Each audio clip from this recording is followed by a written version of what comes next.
Hi எல்லோரும் எப்படி இருக்கீங்க? ஸோ இந்த வீடியோவில் நம்ம என்ன பண்ண போகிறோம் அப்படின்னா, எனக்கு இந்த வாசியை பற்றி யோகத்தை பற்றி பேசி கொஞ்சம் அலுப்பாக இருக்குது. ஸோ அதனால் ஒரு நார்மல் ஆவரேஜ் பர்சனாக உங்ககிட்ட கொஞ்சம் மனசு விட்டு பேசணும் அப்படின்னு நினைக்கிறேன். ஓகே, நான் ஒரே ஒரு கேள்வி கேட்குறேன். அந்த கேள்விக்கு உங்களுடைய ஆள் மனசில் இருந்து பதில் சொல்லுங்கள். ஓகே, என்கிட்ட சொல்லணும்னு கூட அவசியம் இல்லை, கமெண்ட்டில் சொல்லணும்னு கூட அவசியம் இல்லை, உங்ககிட்ட நீங்களே சொல்லிக்கோங்க. ஓகேவா? ஏன்னா இது நிறைய விஷயத்த உங்களுக்கு நீங்கள் யாருன்றதை புரிய வைக்கிறதுக்கான ஒரு ஆப்பர்ச்சுனிட்டியாக இருக்கலாம். அந்த கேள்வி என்னன்னு பார்த்தீங்கன்னா, இந்த உலகத்தில் யார் இருக்கிறதே அதிர்ஷ்டசாலின்னு நினைக்கிறீங்க? Who is the lucky person? யாராக இருக்கும்னு நினைக்கிறீங்க? வாசி யோகம் தெரிஞ்சவங்களா? ஒளிவுடல் அடைஞ்சவங்களா? இல்லைன்னா ஆனானப்பட்ட அருட்பெருஞ்சோதி தரிசனத்தை பார்த்தவங்களா? பக்தி மார்க்கத்தில் இருக்கவங்களா? இல்லை அப்படின்னா நம்ம இன்னும் ஹையர் எண்டுக்கு போய்டுவோம். சிவன், விஷ்ணு, பிரம்மா, முருகர், அகஸ்தியர், போகர், காகபுஜண்டர், இந்த கேட்டகரியில் இருக்க இவங்களாம் அதிர்ஷ்டசாலியா? இந்த உலகத்தில் யார் அதிர்ஷ்டசாலின்னு நினைக்கிறீங்க? கொஞ்சம் நல்லா யோசிச்சு பாருங்களேன். உங்களோட மண்டையை போட்டு கசக்கி கொஞ்சம் யோசிச்சு பாருங்களேன். முருகர், அகஸ்தியர் இவங்களாம் அதிர்ஷ்டசாலியா? மேபி இருக்கலாம். ஆனால் என்னோடய பார்வையில் யார் திறமை இருக்கிறதுலே அதிர்ஷ்டசாலி? இப்போது நம்ம வாழ்ந்துட்டு இருக்க இந்த வாழ்க்கையில் நம்மளுக்கு ஏதாவது ஒரு சந்தர்ப்ப சூழ்நிலையில் மனசு ரொம்ப வலிக்கும் இல்லையா?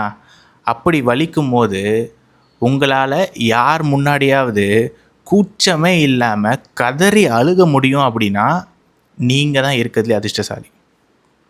இந்த ஒளியோடெல்லாம் அதெல்லாம் அப்புறம். ஆனால் இப்போ நம்ம வாழக்கூடிய இந்த வாழ்க்கையில் நம்மளால் யார் முன்னாடியுமே அந்த மனசு விட்டு பேச முடியல அப்படின்னா, மனசு விட்டு கதறி அழுக முடியல அப்படின்னா, நம்ம எப்படிப்பட்ட ஒரு வாழ்க்கை வாழ்ந்துட்டுருக்கோம் அப்படின்றத கொஞ்சமாவது யோசிங்களேன். பணம், காசு, புகழ் அதெல்லாம் அடுத்தது. ஆனால் உங்களுக்கு மனசு விட்டு பேசக்கூட ஒருத்தர் இல்லை அப்படின்னா, கதறி அழுகக்கூட ஒருத்தர் இல்லை அப்படின்னா, வாழ்க்கையே செதஞ்சு போயிடும். அந்த சமயத்தில் யாரோட தோல்லையாவது சாஞ்சு அழுகிறதுக்கு ஒருத்தர் இல்லை அப்படின்னா, நம்ம எவ்வளோ ஒரு கேவலமான வாழ்க்கையை வாழ்ந்துட்டு இருக்கோம் அப்படின்றத கொஞ்சமாவது யோசிச்சு பாருங்கன்ற. ஏன்னா இந்த மாதிரியான சந்தர்ப்ப சூழ்நிலைகள் இங்கே இருக்கிற அத்தனை பேருக்குமே வரும். வராத ஆளுங்களே இருக்க மாட்டாங்க. எல்லாருக்குமே மனசு கஷ்டப்படும். எல்லாருக்குமே நம்ம இந்த சமுதாயத்தோடு வாழ்ந்துக்கிட்டு இருக்கோம். அப்படி இருக்கும்போது இங்கே மனஸ்தாபங்கள் வரும். நம்ம செய்கிறது இன்னொருத்தருக்கு பிடிக்காது, அவங்க செய்கிறது நம்மளுக்கு பிடிக்காது. அதெல்லாம் ஓகே. ஆனால் அந்த மாதிரியான சந்தர்ப்ப சூழ்நிலைகள் வரும்போது நீயா இருக்கிறதுக்கு ஒருத்தர் கூட உனக்கு இல்லை அப்படின்னா நம்ம வாழ்கிற வாழ்க்கை நரகமாயிடும். தப்பு பண்ணி நரகத்துக்கெலாம் போகணுன்னு அவசியமே இல்லை. இந்த நொடி நரகமாயிடும். ஸோ அதனால் அந்த மாதிரி நீங்களாக இருக்கிறதுக்கு யாராவது ஒருத்தரை கூட வச்சுக்கோங்க. ஓகேவா? நீங்களாக இருக்கிறதுக்கு உங்களோட உண்மையான தன்மையை ரசிக்கக்கூடியவங்களோ இல்லை அப்படின்னா உங்களுடைய அந்த பக்குவத்தை மதிக்கக்கூடிய யாராவது ஒருத்தரையாவது வச்சுக்கோங்கன்ற. நிறைய பேர் இருந்தால் நல்லது. பட் ஒருத்தர் கூட இல்லைன்னா அப்படின்னா வாழ்கிற வாழ்க்கை பிரயோஜனம் இல்லாமல் போயிடும். இப்படிப்பட்ட ஒரு வாழ்க்கையை வச்சுக்கிட்டு நம்மளுக்குன்னு ஒருத்தர் கூட இல்லை அப்படின்ற ஒரு வாழ்க்கையை வச்சுக்கிட்டு துறவரம் போகிறேன், ஒளிவுடல் அடைய போகிறேன், வேறு என்னென்னலாம் சொல்லணுமோ சொல்லிக்கோங்க. என்ன யூஸுன்னு கேட்குறேன். அதெல்லாம் பண்ணி என்ன யூஸு? சொல்லுங்கள். ஒருவேளை ஒளிவுடல் அடையிறது தான் நம்ம ஏம் அப்படின்னா, அந்த பிறவியில்லா பெருவாழ்வுக்கு போகிறது மட்டும்தான் ஏம் அப்படின்னா, நீங்கள் இங்கே பிறந்திருக்கணும்னு அவசியமே கிடையாது. நீங்கள் சர்வ வல்லமை கருணையாக இருக்கக்கூடிய கடவுள்னு சொல்கிறீங்க இல்லையா? அந்த கடவுள் ஒரு சொடக்கு போட்டு உங்களை கூட்டிகிட்டு போயிருக்கலாம். அப்படிலாம் எதுவும் நடக்கலை. இங்கே தான் பிறந்தீங்க, இங்கே தான் வாழ்ந்துட்டுருக்கீங்க. அப்போது இந்த வாழ்க்கையே பக்குவப்படுத்த முடியாதவங்களால் எப்படி அங்கே போய் சந்தோஷமாக இருக்க முடியும்னு நினைக்கிறீங்க? மனசாட்சி தொட்டு சொல்லுங்கள். இந்த வாழ்க்கையை பக்குவப்படுத்தாமல் வெறும் யோகம் பண்ணியோ இல்லை பக்தி மார்க்கத்திலையோ இல்லை ஏதோ ஒரு மார்க்கத்தில் தன்னோட வாழ்க்கையை விட்டு ஓடி போயிட்டு அவங்களாம் அங்கே அந்த நிலையை போய் அடைஞ்சிட்டாங்கன்னு நினைக்கிறீங்களா? ஸோ அதனால் இந்த மாதிரி நான் வீட்டை விட்டு போகிறேன் அப்படின்றதெல்லாம் சும்மா. ஏன்னா என்கிட்ட கால் பண்ணி கேட்குற நிறைய பேர் கேட்கக்கூடிய ஒரு கேள்வி என்னென்னா, எனக்கு வீட்டில் இருக்க பிடிக்கல, என் குடும்பமே என்னை மதிக்க மாட்டுறாங்க, நான் வெளியே போகிறேன், நான் தனியாக இருக்கிறேன், இப்போ நான் என்னோடய குடும்பத்துட்டு ஒரு வருஷம் தனியாக தான் இருக்கேன். இந்த மாதிரி சொல்கிறவங்களெல்லாம் எனக்கு ஒரு மாதிரி பார்க்க பரிதாபமாக தான் இருக்கும். ஏன்னா அந்த நான் தனியாக இருக்கணும் அப்படின்ற அந்த மைண்ட் செட்டு ஒரு ஸ்டேட்டில் வர்றது. அந்த ஒரு ஸ்டேட்டில் நீங்கள் வந்து ஒரு மாதிரி தூக்கி போட்டுட்டு போயிட்டீங்க அப்படின்னா திருப்பி அந்த மாதிரியான ஒரு உறவு கிடைக்கிறது கஷ்டமாக போயிடும். ஸோ அந்த சமயத்தில் கொஞ்சம் பொறுத்துக்கோங்க. உங்களுக்கு எவ்வளோ ஃப்ரஸ்ட்ரேட்டடாக இருந்தாலும் சரி, எக்ஸாஸ்டடாக இருந்தாலும் சரி, எவ்வளோ அனாயிங்காக இருந்தாலும் சரி, கொஞ்சம் பொறுத்துக்கோங்க. ஏன்னா வார்த்தையை விட்டுட்டா திருப்பி எடுக்க முடியாது. ஸோ அதனால் இந்த பாதை அப்படி தான் இருக்கும்.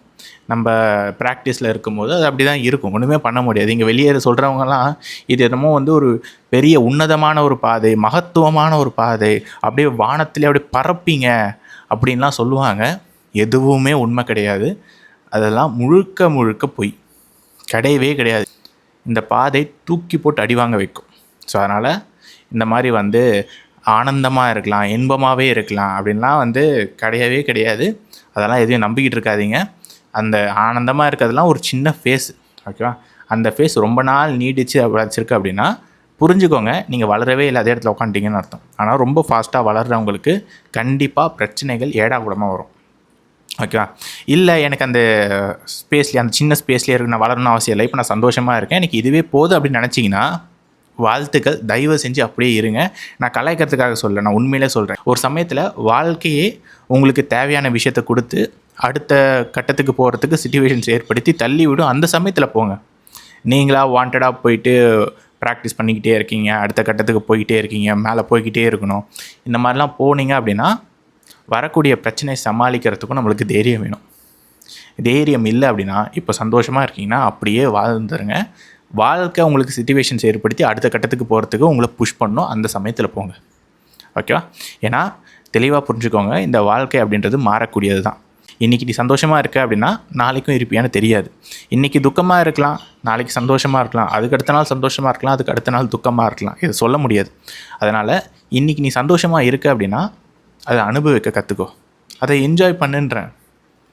ஏன்னா இதை நான் நிறைய பண்ணியிருப்பேன், இது நிறைய பேர் பண்ணியும் நான் கேட்டிருக்கேன். அதாவது இன்றைக்கி நான் சந்தோஷமாக இருங்க அப்படின்னா ஐயோ ஓவராக சந்தோஷமாக இருக்கேன்னே நாளைக்கு வந்து அழுவ போகிறனோ அப்படின்ற ஒரு யோசனை வரும். எனக்கு நிறைய தடவை வந்திருக்கு. நிறைய பேர் இந்த வீடியோ பார்க்குற அத்தனை பேருக்கும் அந்த யோசனை வந்திருக்கும் அப்படின்னு நினைக்கிறேன். அப்படி பண்ணாதீங்க. இந்த சமயத்தில் நீங்கள் சந்தோஷமாக இருக்கீங்களா, சந்தோஷமாக இருக்கிறத மட்டும் ஃபோக்கஸ் பண்ணுங்கள். நாளைக்கு வரக்கூடிய துன்பம் அது நாளைக்கானது. ஏன் நாளைக்கான சுமையை தூக்கி இன்றைக்கி உங்கள் தலைமையில் போட்டுக்கிறீங்க? அதனால் நான் சொல்ல வர்றது ஒன்று தான். இந்த நொடியில் சந்தோஷமாக இருக்கிறதுக்கு என்ன பண்ணுமோ பண்ணுங்கள்.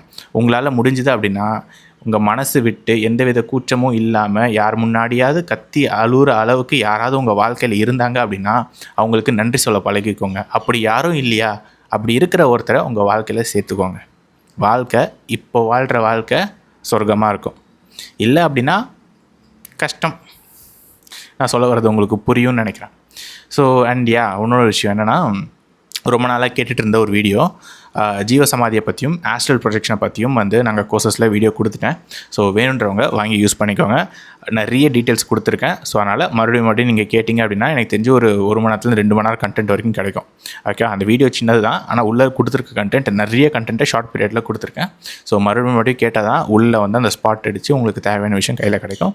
ஸோ வேணுன்றவங்க வாங்கி யூஸ் பண்ணிக்கோங்க. Tata, bye bye.